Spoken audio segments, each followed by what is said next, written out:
大家好啊！當你哋睇到呢條片嘅時候咧，證明我已經唔喺香港啦。咁有睇開個 Facebook 或者 IG 嘅人咧，其實即係有啲身邊嘅朋友可能都會聞到啲味道啦。咁但係咧呢件事嘅落實咧，咁可能就係得核心嘅內圍同埋內圍嘅核心會知道啦，喺我嘅朋友圈裏邊。咁即係首先講聲對唔住先，因為其實臨走之前咧係有好多即係想見一面嘅朋友咧，最後尾都係見唔到啦，因為我臨離開香港之前咧個 schedule 實在太密啦，插針都唔入，咁所以咧我就希望咧大家仲有機會可以見啦。咁我依家咧就喺英國嘅蘇格蘭嘅愛丁堡嘅。咁亦都應該會以呢一個地方作為我目前嘅定居點啦。咁啲人咧就多數第一句就會問我點解要走啊？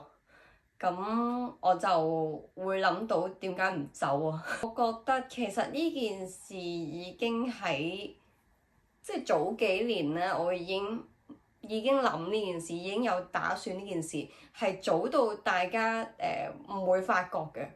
之後嗰啲片咧可能會出翻我第一下諗住離開香港係幾時咧？嗰陣時覺得如果我要生存喺呢個世界上面，我第一樣嘢要諗嘅，要揀一個國家、揀一個地方嚟生存嘅，第一樣嘢要諗嘅係乜嘢咧？我諗就係安全咯。即係 so far 我喺香港咧，依家我係揾唔到嘅，唔係之前咧我喺香港係揾唔到嘅，覺得即係其實有啲嘢大家都明㗎啦，唔使即係唔使哈哈哈，唔使啦啦隊啊，唔使即係尤其是到後來，我覺得我好容易成為咗受害者啊！即係我呢啲咁直不甩啊，想做自己啊，即係唔中意包裝，唔中意虛偽，唔識講大話，唔識好多心算嘅嘢咧，係唔適宜喺香港生存嘅。尤其是係即係當個社會咁樣衰落去咧，有好多嘢係底層掙扎喺前線嘅工作咧，嗰樣嘢咧。就好似《窄路微塵》裏面講係，好似個社會係逼你去變得閪，變得你要奸少少，你唔可以咁老實。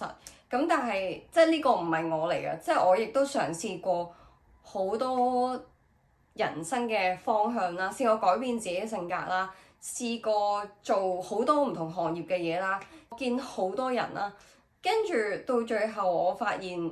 自己就係自己咯，自己就係自己。呢件事咧係冇得彎轉嘅。即係可能我會喺呢個社會上面好多人啊，同我或者去傳播一啲目的論啊，即係以目標為本去過自己嘅人生咁樣啦。咁但係我後來咧，我發覺屌超〜冇用嘅，我自己都係我自己。我發覺我係一個我個目的咧就係為咗睇風景。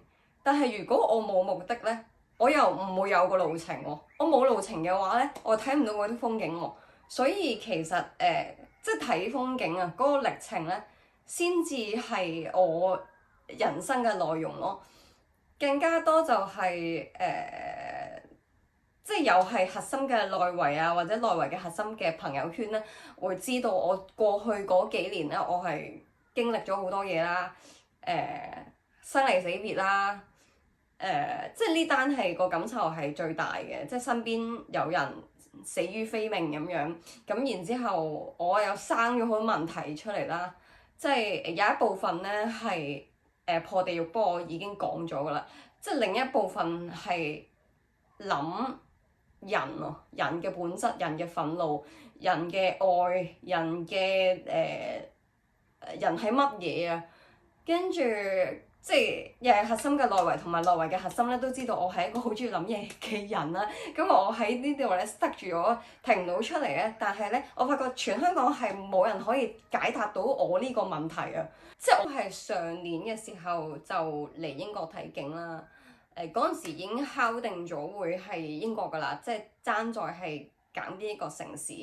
咁所以去咗好多博物館，去咗誒即係我發覺喺啲博物館裏邊，我反而我睇到，譬如大英博物館一個花樽，佢係嚟自邊度邊度？呢度有個木乃伊，佢係點樣死嘅？佢喺38歲嘅時候甩咗2隻牙，跟住我就諗啦，其實唔止嘅，即係仲有好多記錄，好多大人物、小人物佢哋嘅事蹟啊！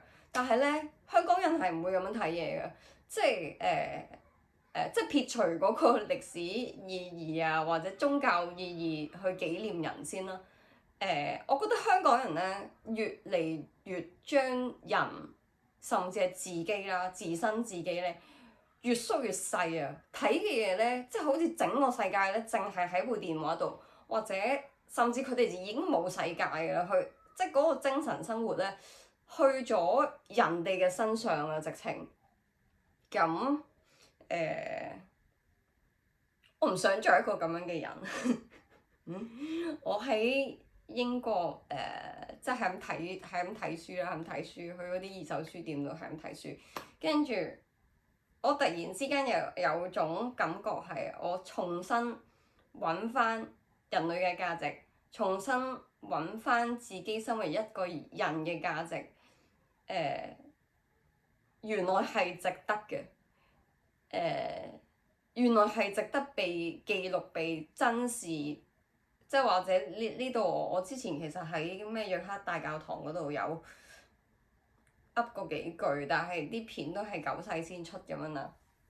咁我希望今次係即係一嘢過，我唔使剪咁樣，或者粗口頭先應該剪走。咁就係咁樣咯。有啲人理解，有啲人唔理解。點解你做人做得咁辛苦嘅？點解你要搞咁多嘢？咁即係我可以點解我要撥咁多頭髮啊？我都有少少緊張咁樣去剪輯自己。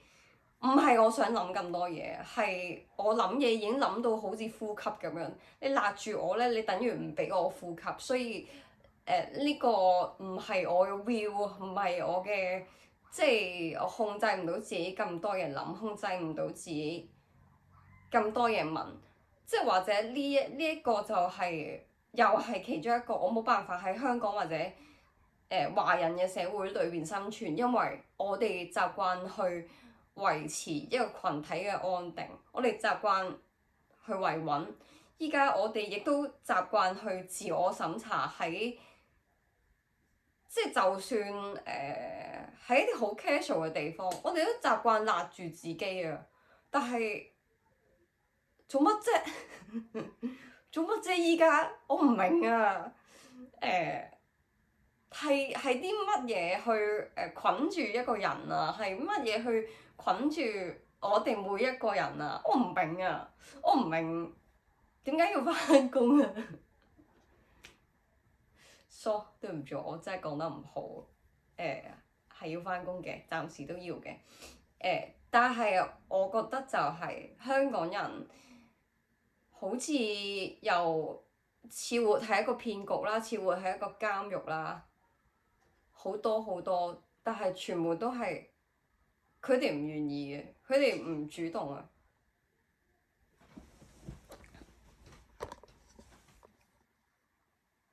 嚇死我！我以為自己電話已經冇電，跟住即係好似有時好似嗰啲牧場啊，放羊啊、放雞啊、放牛、放豬咁樣，你哋到時候咧就開閘啦，你哋就出去返工啦。咁到時候咧你就要返嚟咯喎，全部人唔好出嚟啦。跟住10幾個鐘之後咧又放翻出嚟翻工，然之後日復日，年復年都係咁樣。係咯，做乜嘢啊？咁死咗之後嘅生活會唔會比起活着嘅生活更加好啊？如果要係咁樣嘅話，哇，仆街，好撚係咪好極端？跟住帶住好多問題啦，過咗好多年啦，跟住就其實呢一個咧，亦都係我由細到大，除咗之前選美之外，其實都係我由細到大，我諗做過一個最狠心嘅決定，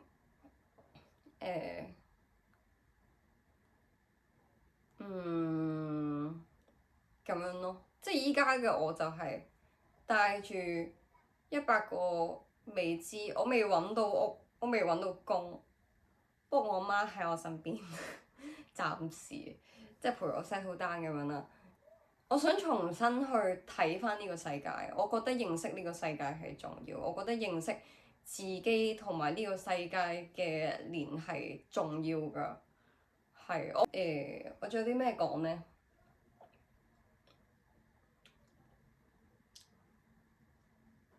唔好掛住我咁多咯，或者睇我 IG 咯。掛住我嘅話可以我可能咧就係想嗰啲咩神啊、耶穌啊、宇宙啊、成咧，明知咧你唔會係一個完美嘅人，但係你身邊所有嘅規矩咧都話俾你聽，你要點點點，你要點點點。我唔知呢啲係咪叫反人性啊，但係我淨係覺得俾人撚化緊咯。我覺得係有一隻無形之手喺度捉緊一盤我完全睇唔到嘅棋，而我係棋子，我每一步咧我都俾我身後嘅因果牽扯住啦。我係自己係動彈不得，而且李鳳儀唔係日本兵，日本兵都唔係李鳳儀呢個問題。希望我唔會剪走呢一句啦，明嘅就會明㗎啦。跟住去到自殺完之後，我覺得我唔要啊，我唔要俾咁多後邊嘅嘢牽扯住，好似跌咗落嗰啲捉曱甴嗰啲曱甴屋裏邊黐住我走唔到咁樣咧，完全有嗰種感覺。咁所以就會有依家嘅我咯，會揀自己想去邊度生活嘅我咯。